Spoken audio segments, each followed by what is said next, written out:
Are adventure bikes getting heavier and heavier with every new model that is released? I myself am a few meat pies past my prime, but what's the adventure bike's excuse? Today I wanted to investigate whether adventure bikes are getting heavier as time goes on, and if they are, what are the major factors that are contributing to that? So let's investigate. Start it up. So the first one is tech and safety mandates. This one is a major contributor to bikes being heavier these days. We're talking about ABS, pretty much mandated in most places in the world for bikes that are spending any amount of time on the road. You've got EFI as well. That has definitely added some complexity and some weight to the bikes. We're starting to see radar on motorcycles as well for all the extra safety features like blind spot detection, lane departure detection, adaptive cruise control, all those kind of things. That adds weight to a motorcycle as well. Then you've got the general tech that's just being added to modern motorcycles, stuff like the TFT dash where you've got your Bluetooth, you've got your navigation, all these extra little computer chips in the dash, the bigger screens than what you see with an old school tachometer, which would be much lighter because there's much less components within it, whereas the TFT dash is much more dense. It's basically another little computer that you've strapped to your bike. Now these aren't extravagantly huge numbers, but when you add all those little things up, it does start to creep into the kilograms. So this immediately creates a disadvantage for modern motorcycles because they're starting with a handicap that isn't by choice. Some of this stuff is mandated safety tech, so they have to put it on the bikes. So this is a contributing factor to why modern motorcycles, particularly with every new model release, seems to be getting heavier and heavier. It's because they're required to put more and more tech to meet the more stringent laws and the higher expectations of the customer for modern technology. No matter which way you cut it, the emission standards have to be met to a certain level. The Euro emission standards is generally the aim for most countries. And those standards are revised pretty frequently, so the bar is always being raised. So that means exhaust systems get more complicated. I don't know if you've ever swapped out the exhaust on your motorcycle for an aftermarket lighter version. You can measure the differences in kilos. It is staggering how heavy a stock exhaust system is these days, with a complicated catalytic converter and a muffler on top of it as well. To stop as much harmful gases reaching the environment as possible, these things are really getting seriously heavy. This is another challenge that manufacturers have to work with, the fact that these emission standards are really making it hard to keep the bikes light when you require such complicated exhaust systems to get past emission standards. This also means because of the emission standards, there is a preference towards multi-cylinder motorcycles. It's easier for a manufacturer to clog up a multi-cylinder motorcycle because there's more headroom to make more power to offset all the emission stuff strangling that motor. Not only do these emission standards lead a preference to multi-cylinder bikes, which themselves are heavier than a single cylinder motorcycle, which creates added weight in itself, but also on top of that, the emission standards themselves restricts the motor. In past years, you might have seen a bike stay the same or very similar cc capacity for quite some time. But nowadays, because emission standards are ratcheting up and up, basically with the new models that are coming out in a similar cycle, what happens is by the time it comes to release the new model of, say, your GS, emission standards have ratcheted up so much that if you go to release it with the same motor with a little bit more tuning, you've basically lost power. You've got to make the bike cleaner to get past the lifted emission standards. You're working with a handicap. No customer is going to turn up for a brand new BMW GS that makes less power than the outgoing model. That is just something that the manufacturers and the consumer probably would not put up with. Here in the West, we do like a bigger motorcycle for our road conditions. But the question is it a chicken or the egg scenario here? Is it the expectations by the consumer to want a big and powerful motorcycle? Or was it the manufacturer that created the bigger motorcycle and made all the marketing hype around it that consumers then rushed to that? And then we got stuck in the cycle. I'm not sure which one of those it is, but for whatever reason, in the West, we always seem to chase bigger and better when it comes to adventure motorcycles. If most consumers demanded lightweight over power output output, shiny tech, and a huge horsepower figure, perhaps we would see a completely different lineup on showroom floors being offered to us in the motorcycle world. A great example of this is all the countries that love small motorcycles. In fact, the small motorcycle is the most popular motorcycle in the world. We tend to forget that in our own little ecosystems, but if we look at a global scale, small bikes are king. So it really does show and lend credence to consumer demand will be met by the manufacturer. The kicker here is we're talking about bikes easily under 200cc, sometimes hovering around the 100 to 150cc mark. Those are the most popular motors. And in the Western setting with our wide open roads with high speed traveling cars, that really doesn't make a lot of sense. I myself have owned a couple of 125s and it does get a bit hairy out on the highway when you're absolutely on the limiter and the bike's got nothing else to give. It's not the best situation for it. But I do think there is a lot to learn from those countries and their love of fuel efficient little motorcycles. But whatever way you want to cut it, currently in the market, there seems to be more of an appetite for bigger, more powerful adventure bikes rather than focusing on lightweight as the primary objective. So market demand could be a major factor in why we don't see lightweight motorcycles as much as we'd like to see around here.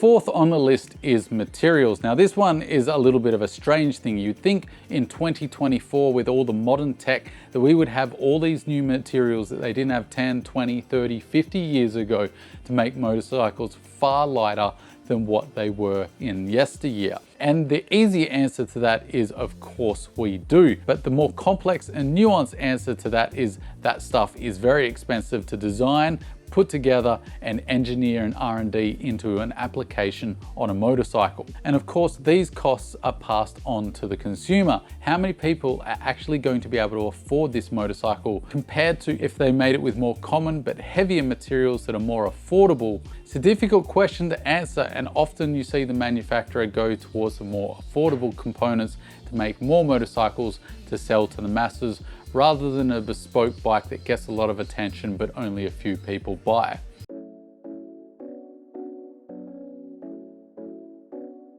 This one really applies basically to the big flagship adventure bikes that have a few features that would add a little bit of weight but nothing egregious. Stuff like heated seats, heated grips, electronically controlled windscreens, beefed up rear subframes to be able to cope with the extra luggage that you're going to store on the bike. These things do add a little bit of weight because customers now expect a bike that can basically head around the world with all their crap strapped to the back in maximum comfort. It's very analogous to how you see SUVs getting bigger and bigger. Time goes on as people's expectations increase and they want all these luxury and comfort features. A heavy bike creates problems because you've got to stop the thing on the road. So that means it requires bigger brakes to be able to stop all that extra weight. It also requires more power to move that weight, so it's going to need a bigger engine, which is going to create more weight itself. And you can start to see how this cycle continues on, because we do expect a decently performing bike in the flagship adventure bike arena. You're also going to need beefier suspension to cope with that heavier motorcycle, particularly with an adventure bike where some people will be taking these things off-road. It also means the possibility of larger wheels as well. So all these things add extra weight because the bike is heavier. So now you've got all these compounding factors that send the weight exponential. So it really is a slippery slope with heavy motorcycles. Number 7, we're going to change gears a bit here because I want to be a bit balanced with this weight argument and point out within the category of adventure bikes, particularly adventure touring, how heavy bike really is an advantage for its intended application. A big 1250, 1300 GS, Tiger 1200, Harley Davidson Pan America, all that extra weight is actually a useful thing. It really helps with on-road stability, particularly on the open road where it's really windy, you've got trucks and other traffic buffeting you around as well. Having a stable bike to track down the road with confidence when you've got it loaded with all your gear really helps not only with you feel calm and in control and give you confidence, but it just gives you that stability that you probably wouldn't have with a skinny bike. I've had that experience myself with my GS that I used to own, or some of the bigger cruisers that I've used to own, compared to my little skinny dual sports that I also own. There's a major difference in the stability out on the open road. A good example of this is my V-Star 1300 that I used to own. It came in at a super light weight of 303 kilos. I know, an absolute featherweight, right? But when it came to the open road, it was fantastic. It just tracked down the road, never got buffeted offline. It just felt super solid because it was. I think Yamaha made that thing out of lead ingots. The planted feeling of a big heavy bike really comes into its own out on the open road. So I did want to point out that weight isn't always bad. Not in every situation, obviously, but in a road application with these adventure tourers, certainly there can be an argument made.